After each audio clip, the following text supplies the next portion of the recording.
Tom Hanson was trained as a career U.S. Foreign Service officer, served in many countries. You can read more about him over there.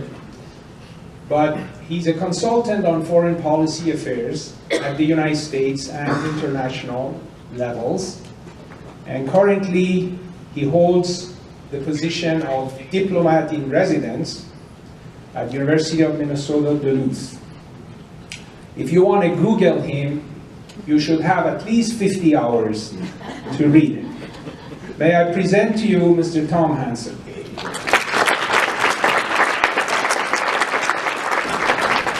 So, an election year. What an election year this is. I've been groping for a word to describe it. A lot of people, no pun intended. Anyway, a lot of people, frankly, just want to give a jolt to the system. I've just gotten back from some conferences in Europe. It's exactly the same mood over there. It's not just our country. Something is happening internationally now, which is causing this. I think that President Obama, frankly, is very happy to be leaving the presidency. Michelle looks radiant. Each day that she gets closer to leaving the White House, she looks better and better. It's been tough, obviously. The president's been blocked. Our system seems blocked to many people. Whether it will be so after the election remains to be seen.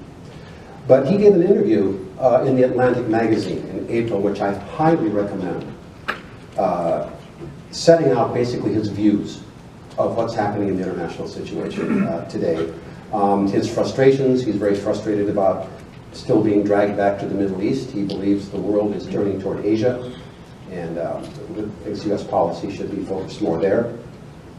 But he, as I say, I think there's a lot of frustration that comes through in this interview, and it's very blunt, very frank. I highly recommend it. Now, one of the sort of signals that people have been looking at for the mood internationally has been the Brexit vote. This is the vote that took place earlier this year, in which, very surprisingly, the UK decided to leave the European Union. I was in London last month. The government there, Theresa May, is doubling down on Brexit. It could well be what they call a hard Brexit. Our Secretary of the Treasury, Jack Lew, in the aftermath of Brexit, was asked what happened, why, and he said, Brexit reflects widespread concerns that working and middle-class families are not benefiting from globalization. And he pointed out that the number of protectionist economic measures during the past year have reached 644 among the developed countries. There's a wave now of growing protectionism.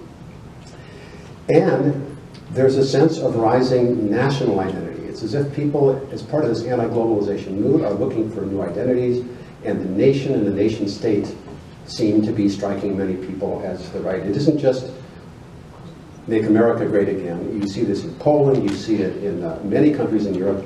And Theresa May, the Prime Minister now of Britain, from the Tory party, from the Conservatives, said something last month to her party Congress that I found quite striking. She said, if you believe you're a citizen of the world, you're a citizen of nowhere. You don't understand what the very word citizenship means. In other words, you can really only be a citizen of a state, of a country. You can only vote for national leaders. And that's the problem in this globalized world, that it appears that we're moving back toward a kind of a, whether it's populism, national orientation, and the question is, where is this going to lead? Now, President Obama, in his final, here he is at the UN General Assembly, his farewell address to the UN, put it in even starker terms. This is sort of his parting word to the world community. He said, dangerous currents risk pulling us back into a darker, more disordered world. And through his entire speech, he stressed the danger of a disorderly international system. He said global capital flows have increased inequality. Strong men around the world say retrenchment is necessary to beat back disorder. And he spoke about the increasing skepticism of our international order, even in the most advanced countries. This was a fairly, I would say, downbeat assessment, and I'm not sure I would go quite that far, but the UN was born out of a dark and disordered world. And it's been 70 years, as of last year, since the UN Charter was signed in San Francisco. Are we about to revert back to a dark and disordered world? If you look just over 100 years ago, 2 anniversaries have just passed. The anniversary of 1914 and the outbreak of World War I, and the anniversary of 1945, the end of World War II. Historians increasingly are seeing this as one conflict, our version of the 30 Years' War. The 30 Years' War from 1618 to 1648, which led to modern international law, was actually a series of conflicts, but in retrospect, one basic war. And I think that the outbreak of World War I, which led to tens and tens of hundreds of millions of deaths, was, in retrospect, unnecessary. It was because of miscalculation, people underestimating the dangers. And of course it led to, from World War I in the trenches, to the fall of Berlin.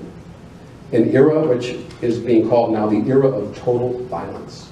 We forget how dark and disordered the world was on the eve of the UN. This was one of the low points, really, of human history, when you think about it. Now,